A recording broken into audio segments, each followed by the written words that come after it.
यह है blue hole, Egypt के सिनाई पेनिनसुला में लोकेटेड। दुनिया भर में ऐसे कई ब्लू होल्स हैं, लेकिन ये वाला सबसे ज्यादा डेंजरस माना जाता है। ऐसे तो इसके अंदर कई लोग मर चुके हैं, लेकिन इस वीडियो में मैं जिस इंसिडेंट के बारे में बात करूंगा उसने खुद अपनी मौत को रिकॉर्ड किया।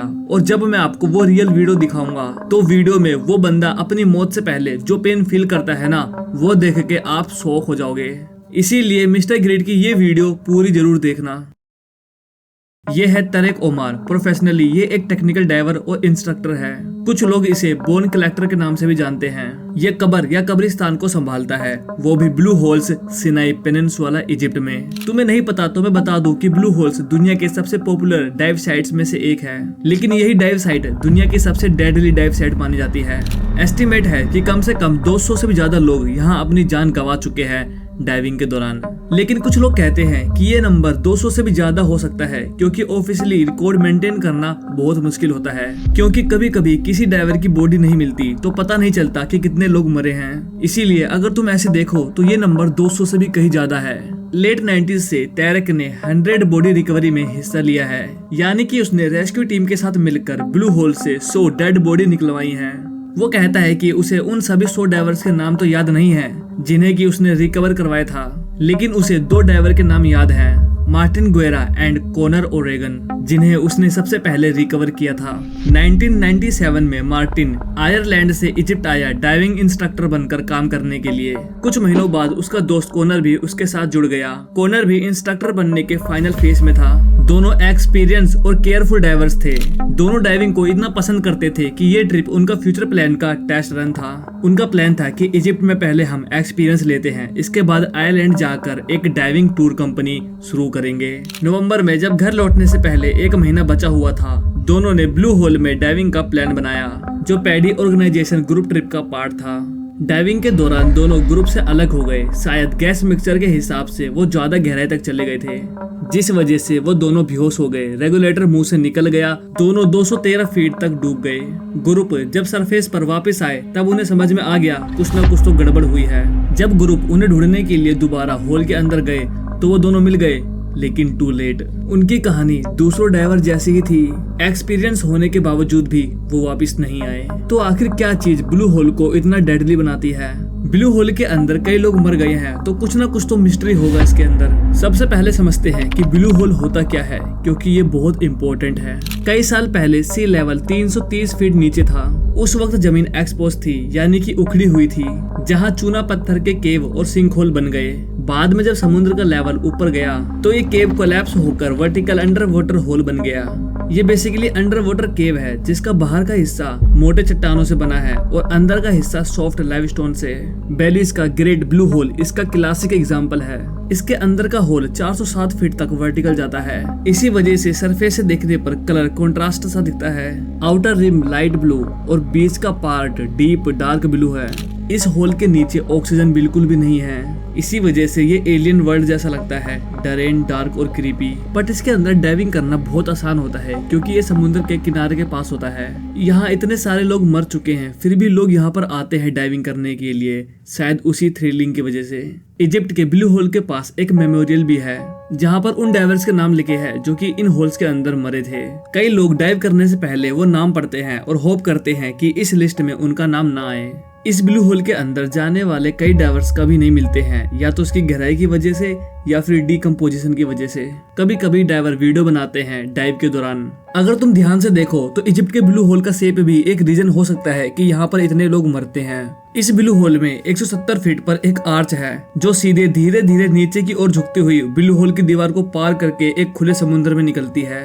उस टनल के बाद इसकी गहराई 2600 फीट तक चली जाती है। इतनी गहराई पर सिर्फ टेक्निकल डाइविंग पॉसिबल है, क्योंकि नॉर्मल हवा इतनी गहराई पर जहरीली हो जाती है। इसलिए होता यह है कि लोग सरफेस से नीचे घुसते हैं, वो रियलाइज नहीं करते कि वो कितना नीचे जा रहे हैं। जब वो काफी नीचे पहुंच जाते हैं तो उनके सिलेंडर से नाइट्रोजन नार्कोसिस उनके शरीर के अंदर घुस जाता है, और इसी की वजह से वो बेहोश होकर गहराई में गिर जाते हैं। अब तुम जानते हो दिक्कत की बात यह है कि यहाँ पर केवल नॉर्मल हवा वाले डाइवर नहीं मरते, बल्कि टेक्निकल डाइवर भी मरते हैं। एग्जाम्पल के लिए तुम देखो, 2011 में इगोर नाम का एक एक्सपीरियंस डाइवर ने टेक्निकल डाइविंग का प्लान बनाया। उसके पास बहुत ज्यादा एक्सपीरियंस था और ब्लू होल में डाइविंग करते समय उसके नाम 400 डाइविंग पूरी हो चुकी थी। सबसे पहले उसने 164 फीट की गहराई पर आर्च में एंटर किया, फिर 295 फीट पर वो एक डाइवर के पास से गुजरा, फिर वो 393 फीट की गहराई पर पहुंच गया और जानते हो ये उसकी अब तक की सबसे गहरी डाइविंग थी। फिर 492 फीट पर एक चट्टानी किनारे से जोर से टकराने के बाद उसने तेजी से ऊपर आना शुरू किया, लेकिन अब तक सब कुछ बिगड़ चुका था। 426 फीट पर इगोर ने तेज तेज सांस लेना शुरू किया, फिर अचानक बिना किसी डिकम्प्रेशन स्टॉप के वो सीधे ऊपर की ओर भागा। तुम जानते हो ये बहुत ज्यादा डरावना होता है कि सीधे इतनी गहराई से ऊपर जाना। इतनी गहराई पर दबाव के कारण उसके खून में घुले गैसेस बहुत तेजी से फैलने लगे। सरफेस पर पहुंचने तक ये गैस उसके शरीर के नसों को ब्लॉक करने लगी थी। जैसे ही उसका सर पानी से बाहर आया वो दर्द में चिल्लाया और कुछ ही मिनटों में उसकी मौत हो गई। इगोर उन लोगों में से एक था जिसे कि तारिक को रिकवर नहीं करना पड़ा क्योंकि वो ऊपर आके मर गया था। ब्लू होल की सबसे फेमस इंसिडेंट वो है जिसे कि तुमने पहले कभी नहीं सुना होगा। ब्लू होल पर कोई भी वीडियो इस इंसिडेंट को कवर किए बिना अधूरी मानी जाएगी, क्योंकि इस इंसिडेंट में उस बंदे ने खुद अपनी मौत को कैमरे से रिकॉर्ड किया। हाँ, ये वही इंसिडेंट है जिसके लिए तुम अभी तक वेट कर रहे थे। अप्रैल 2000 में एक आदमी जिसका नाम यूरी था इजिप्ट आया था इस इरादे के साथ कि वो दहाब एरिया के सभी डाइविंग स्पोर्ट्स का फायदा उठा सके। यूरी जो एक स्कूबा डाइविंग इंस्ट्रक्टर था, वो अपना सारा स्कूबा डाइविंग इक्विपमेंट से लेके आया था। ब्लू होल में डाइविंग करना यूरी का एक ड्रीम था। यूरी के फादर ने उससे प्रॉमिस लिया था कि दहाब पहुंचने के बाद वो कोई बेवकूफी या फिर खतरनाक काम नहीं करेगा, और इसी बात को ध्यान में रखते हुए चाहे वो अकेला था उसने कोशिश किया कि कोई ना कोई तो उसके साथ चले ब्लू होल में डाइविंग करने के लिए। शहर में आए उसे कुछ घंटे हुए थे। वो डाइविंग शॉप्स के आसपास घूमते हुए किसी ऐसे इंसान की तलाश कर रहा था जो उसके साथ चल सके। यूरी की किस्मत अच्छी थी, उसको एक आदमी मिल गया जो कि उसके साथ चलने के लिए तैयार था। थोड़ी देर बाद दोनों डाइव साइट्स पर पहुंच गए और पानी में उतर गए। यूरी ने अपने डाइविंग के दौरान ये वीडियो रिकॉर्ड किया था। वीडियो शुरू होता है और दोनों पानी के सरफेस के आसपास दिख रहे हैं। यूरी के पास दूसरे डाइवर भी हैं। वीडियो में दिख रहा है कि ब्लू होल में मछलियां हैं और पानी ब्राइट ब्लू और क्लीन है। यूरी थोड़ी देर के लिए कैमरे की तरफ देखता है और उसे एडजस्ट करता है जैसे कि वो कैमरे के ऊपर कोई लेंस कवर चढ़ा रहा हो। थोड़ा और एडजस्ट करने के बाद जब वो सेटिस्फाई हो जाता है तो उसका ध्यान दो और डाइवर्स पर शिफ्ट होता है जो उसके सामने होते हैं। उन डाइवर के रेगुलेटर से बबल्स निकल रहे हैं जो कि ऊपर की तरफ फ्लोट हो रहे हैं। यूरी उन डाइवर के करीब जाता है, इतना करीब कि ऐसा लग रहा था कि वो टकरा जाएगा। फिर वो उन डाइवर को क्रॉस करते हुए दूर तक देखने लगता है, लेकिन नीचे सिर्फ डार्क वाटर होता है, कुछ भी दिखाई नहीं दे रहा है। कहीं और नीचे से कुछ और बबल्स ऊपर आ रहे हैं जो ये बताता है कि कुछ डाइवर्स नीचे हैं जो कि दिख नहीं रहे हैं। यूरी उन बबल्स के डायरेक्शन में मूव करने लगता है। अब मैं इस वीडियो को उस पार्ट पे स्किप करने जा रहा हूँ जहाँ यूरी पानी के और गहराई में जाता है और अपनी डाइविंग करता है। अब यूरी नीचे की तरफ दिख रहा है और वो उन डाइवर पे फोकस कर रहा है जो कि नीचे थे।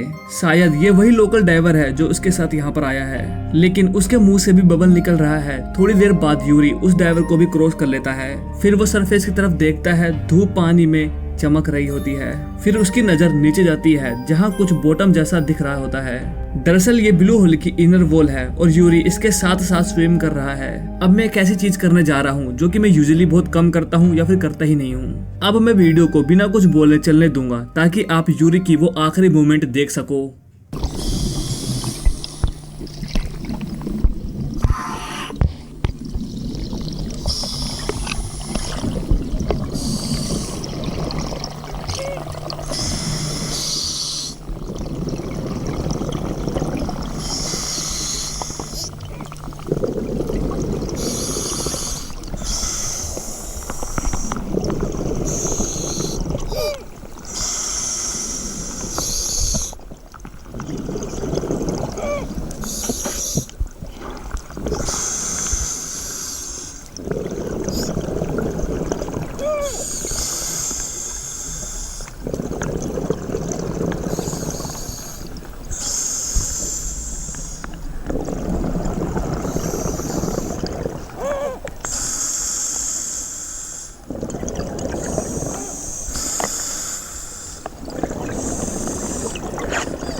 लगभग 40 मिनट बाद जब यूरी पानी से नहीं निकला तो सब लोग समझ गए कि यूरी मर गया है। उसके पेरेंट्स को ये खबर दे दी गई और उसके पेरेंट्स अगले दिन ही दहाब पहुंच गए।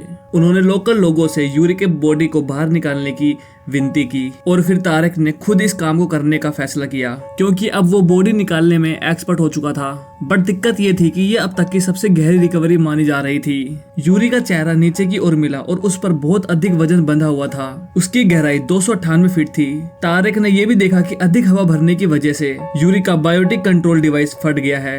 यूरी को सरफेस पे लाया गया और उसके सारे सामान उसके माता पिता को सौंप दिया गया, उसका वो कैमरा भी, जिसे कि तारिक ने सोचा कि ये तो खराब हो गया होगा। लेकिन जैसा कि आपने देखा, उसने सब कुछ रिकॉर्ड किया था और ये वीडियो यूरी के माता पिता के सामने चला दिया गया। आपने वीडियो के लास्ट में 5 सेकंड के लिए ये देखा होगा। ये तब रिकॉर्ड हुआ था जब तारिक देख रहा था कि कैमरा चल रहा है या फिर खराब हो रहा है, क्योंकि तारिक को पता नहीं था कि ये कैमरा अभी भी रिकॉर्डिंग कर रहा है।